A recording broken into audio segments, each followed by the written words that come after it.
Welcome to the Dice Tower, a series of video reviews about board and card games. Here are your hosts, Tom Vasel and Sam Healey.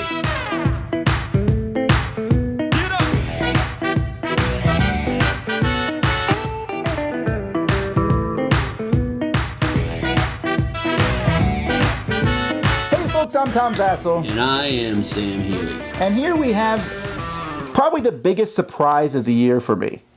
Because earlier in the year, I was thinking, oh, Battlelore is dead. Battlelore originally came out from Days of Wonder, and they produced a really cool game that took the commands and colors from Richard Borg and added fantasy and magic to it. And then they produced expansions for it, and then sold it to Fantasy Flight, which was a surprise. Yeah. And then Fantasy Flight added a couple more expansions, and then they took it in a whole different direction with Westeros. And then both those kind of just fizzled out. Yep. And so I said, I think Battlelore's dead. And then this year they announced Battlelore 2nd Edition. Yeah. And I'm starting to think that 2nd editions from Fantasy Flight are the way to go. But this one, I thought, has a decent amount of changes from Battlelore 1. It's a fairly different game, although it uses the same basic structure of the commands and colors, which, to show our biases, both of us love. Yeah. It's a great system. So, let's take a look.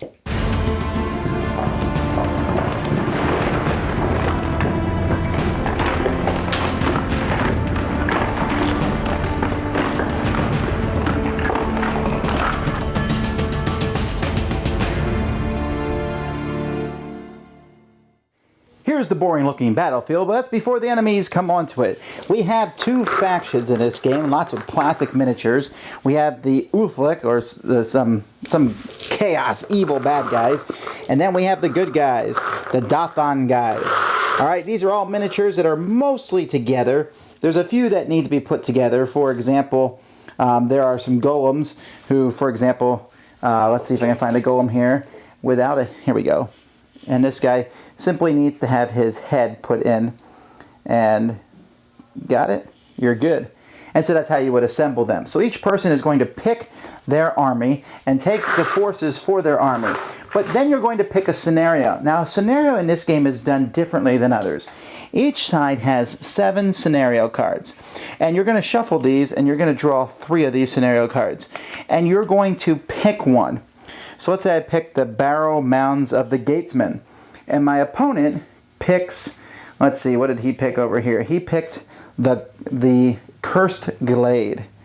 All right? Now, both of these are going to be placed, all the terrains will be placed on the board, so you can see that once I place them all, it's going to form the complete battlefield.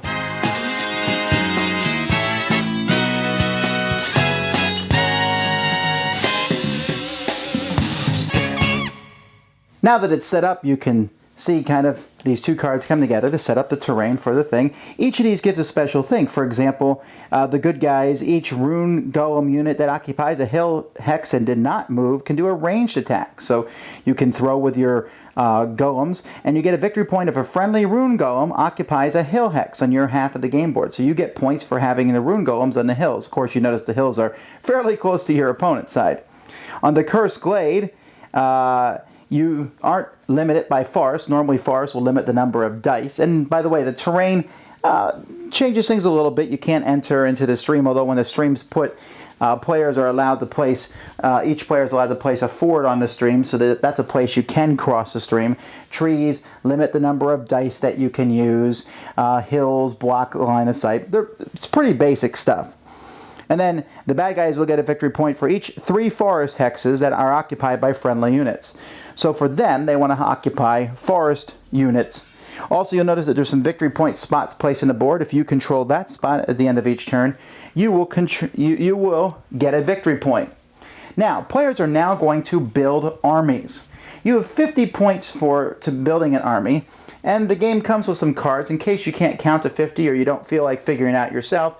There's some pre-made armies for you. But you're essentially going to be looking through these cards here. This shows how many you have in a unit. So you have 3 in this unit. So I might want to use some Flesh Ripper Brutes if I'm playing the bad guys. And that's going to be 6 points out of my 50. Once I'm done with my 50 points, I'm going to set them up on my card if you notice, they're shaded in red spots. That's where the bad guys are going to set up, and they're shaded in blue spots. That's where the good guys are going to set up. Now, you're going to put one card in each spot that you are possibly going to place your guys. However, that's 18 cards. You'll notice 18 times 6 here would be 108, which would be too many. However, you have a lot of decoy cards, so you're able to set up decoy cards in spots. You're going to put out 18 cards. Many of them are decoy cards. Once both players are done putting out all their cards on the board, at that point then, players have kind of set up at the same time. The cards will then be revealed. Interestingly enough, one of the cards that you can use is a command tent, which is actually -5 points. It gives you 5 more points that you can put. You'll put a command tent on the board, and this is great because it gives you 5 more points, but if your opponent controls it on their turn, they will get an extra victory point, so you have to keep that in mind. You'll then at this point start removing the decoy cards and replacing the rest of the cards with the units. Now the battlefield is set up, and you can see that you have all different sorts of units. There's the obscene big fat guys, there's the huge chaos lord. Over here we have some golems, and we have some military guys and knights, and over here we have the giant guy riding the huge bird, and we have the terrain, and so now we are ready for battle. In battle, players will have a handful of command cards, and on your turn, you're going to play one of these command cards. For example, you'll play this one. It lets you order 3 of your units that are in the center. Because the game has these lines down the middle, that means I can pick 3 units from the center. If they're on the line, they can be in either one of those places. So this one lets me move 3 guys from the center. Or I have some maybe that does 3 from the left, or 2 from the left and 1 from the center. You know, there's all sorts of these different cards. Here's one that lets you do 1 from each section. There's also some that are different. This one lets you order 3 units that are adjacent to enemy units, and those units can't counter this turn. Or darken the skies, you can just do archer units. Or you can do 3 units that are not weak. In this game, when a unit is down to only 1, most units start with 3 except for the giant ones, and when they're down to 1, they are considered weak. So you have these different things, and if you don't like what a card says, I have this attack right, and you can always discard it and order 1 unit anywhere on the board that you want to. So players are going to play these and order a unit. Players have cards that they'll place in front of them for the different units they have in battle, and these cards will tell you how far those units can move, any special things that they have. For example, the rune golems can ignore 1 retreat each combat, how many dice they roll in combat, and how many life points they have, which if there's more than 1, this means there's 3 rune golems in 1 section, while if you're playing with the rock warrior, he has 4 life points that he has to take before he dies. So you have different things, like for example, the obscene here, they move very slowly, but they roll 4 dice in combat, while their counterparts, the flesh ripper brutes, will move 3, but they roll 3 dice in combat. So a player will order the units, they'll move them, and then they're going to roll dice when they fight. The number of dice you roll, your card shows you. When you're rolling, you can attack ranged units if you are a ranged unit, and if so, you need to roll these targets to hit your opponent. For each hit, they will subtract 1 of the units from their force, or if it's a large unit, give them a hit point. If you roll a retreat, they must retreat straight backwards from the direction you are attacking with, 1 for each flag you roll. And if you're attacking in melee, if the swords will cause damage. Now there's a 1 sword and a 2 sword. A 2 sword always hits. A 1 sword hits as long as you aren't weak. So a weak unit, a unit who's down to 1, will hit less often. If you roll this mana symbol, you will get 1 mana and add it to your mana supply. And this symbol here can be used to launch your special ability. For example, the Flesher Brutes have Bloodthirsty. If the target unit has suffered 1 or more damage, cause 1 damage. So this is great. It's really cool because each player has special abilities that they can use when rolling these dice. Not every unit has that, but for example, the Viper Legion can poison their opponents. The Blood Harvest can frenzy, cause a damage, but lose a unit. So each of the characters has different special abilities, and some that they don't need to roll for that are always in there, like flanking for the cavalry here, where they add 1 for other friendly units next to the characters. So players are going to be moving and attacking with their people across the board and slaying units. At the end of your turn, you will collect victory points for each area that you control based on the scenario cards and or special areas that give victory points, and you're trying to get 16 victory points to win the game. Finally, each player has a handful of lore cards that they will draw from their specific lore decks. As the game progresses, you'll get lore from rolling dice and attacks. You'll get lore from, at the end of each turn, you can take 2 lore, or you can draw a lore card and take 1 lore. You can draw 2 lore cards and keep 1. And each of these cards has a cost up at the top, and you can do them. For example, Death from Above. You can play during your attack step, perform 1 attack with an archer unit or a unit with the flying ability. So that's great. That's something additional that you can do. Unstoppable, play during your opponent's attack step, when a friendly unit would be eliminated by an adjacent enemy unit. So before it's eliminated, it may counter. See, normally you can counter if you're not forced to retreat or eliminate it in a hand-to-hand combat situation. You can counter, so you can roll dice to hit back with whatever is left of your force. Also, if a unit's eliminated, you can move into that spot and make a follow-up, a charge it's called. And different units have different special abilities, and I'm not going to cover everything. But here are these unstoppable guys. If you eliminate them, they still get to make an attack before they die. So there's all sorts of things. I can summon a swarm of creatures that can hurt my opponent. Encircle the Fury of Yalan. Add 3 dice to a combat roll. While the good guys have Overrun and the Stalwart Defenders and Plunder, where you just gain 3 lore. This Assault, add 3 different symbols to each combat roll provided by friendly units this turn. That's awesome, but it also costs 9 lore.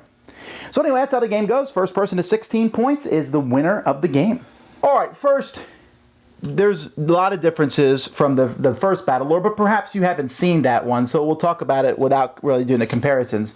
But what do I like about this game and well, dislike if there is anything? The first thing that I love about this game is I love the simultaneous setup. Yeah. The double blind setup.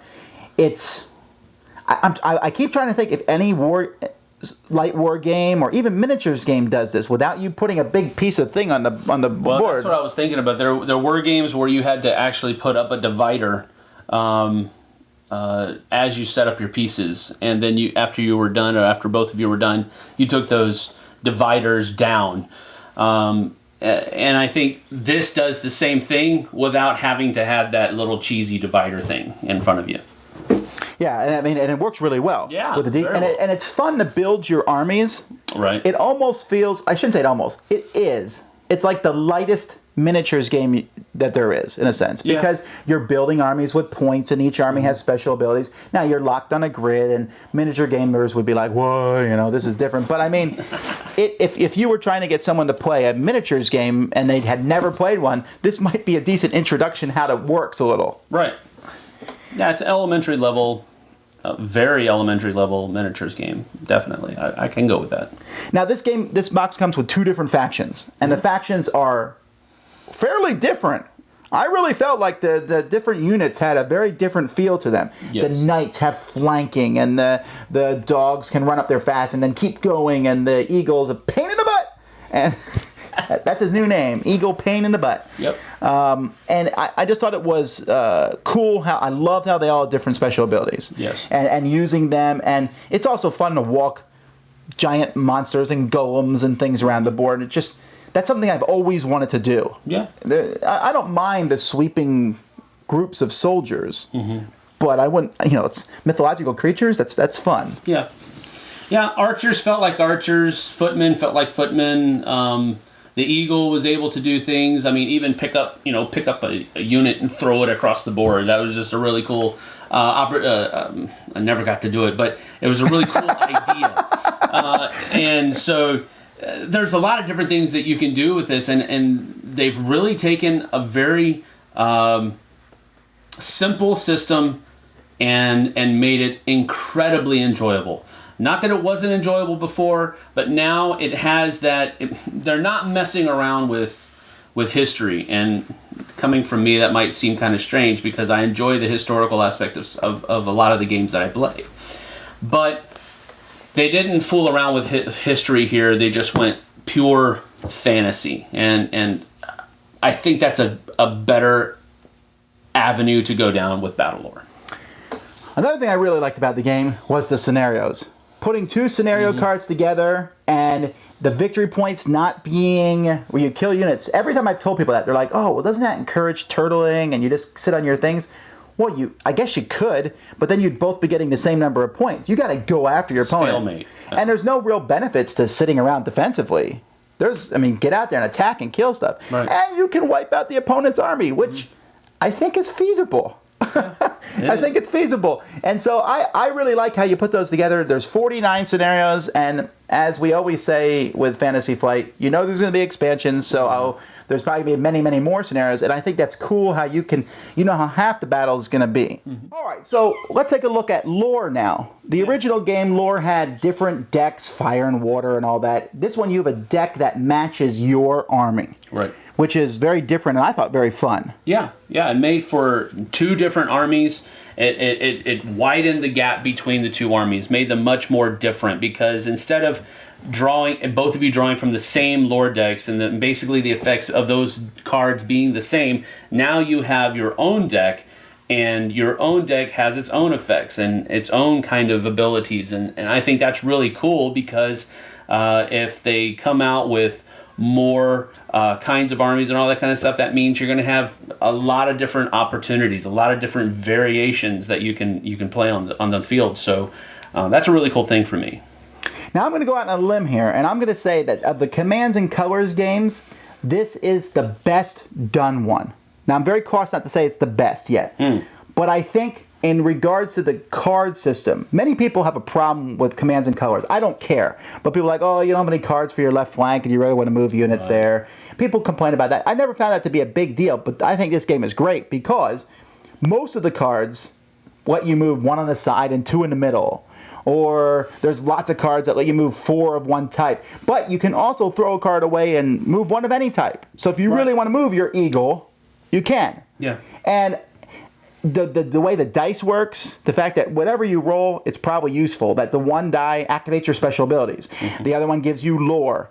You can force your opponent to retreat in a very straightforward manner, probably the best way it's been done so far. Yes. You retreat, not back towards your side of the board, but away from the guy attacking you. Right back.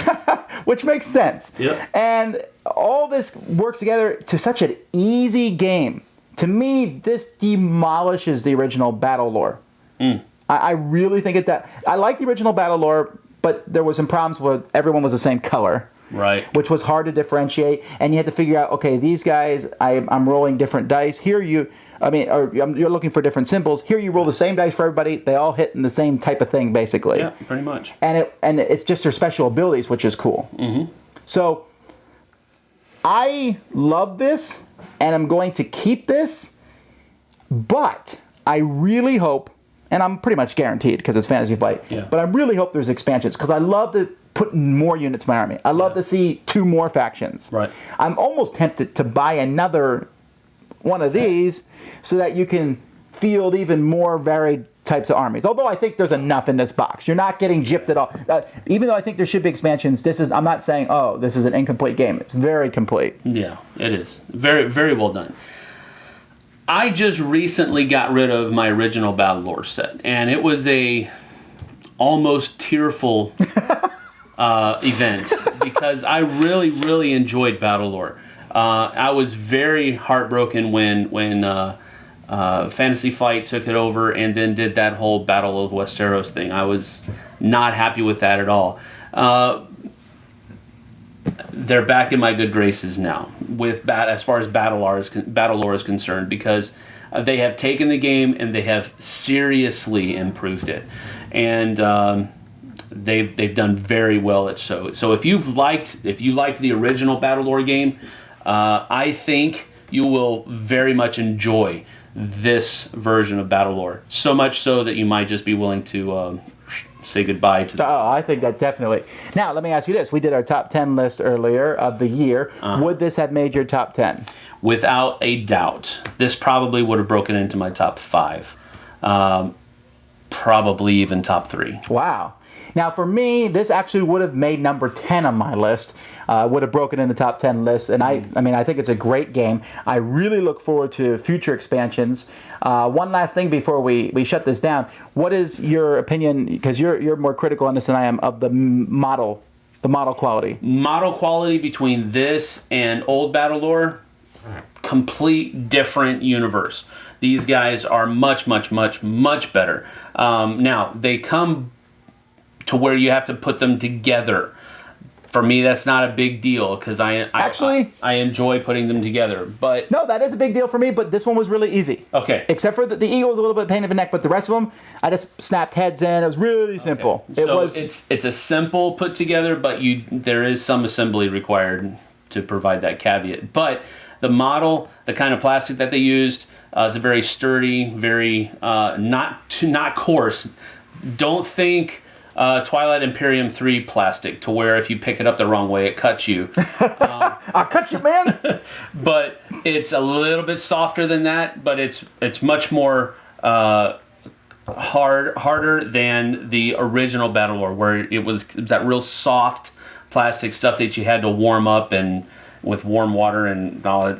You ain't gonna have to do that with this.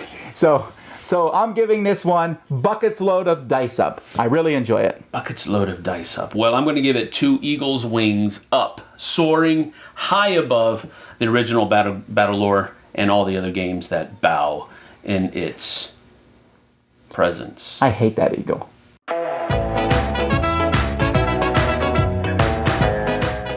Thanks so much for watching the Dice Tower videos. Find more great videos and reviews, as well as our top-rated audio podcast at Dicetower.com. You can also find other great shows at Dicetowernetwork.com. I'm Eric Summerer, and you've been watching The Dice Tower. The Dice Tower is sponsored by Cool Stuff Inc., where you can find great games for great prices. Cool stuff in stock. Check them out at CoolStuffInc.com.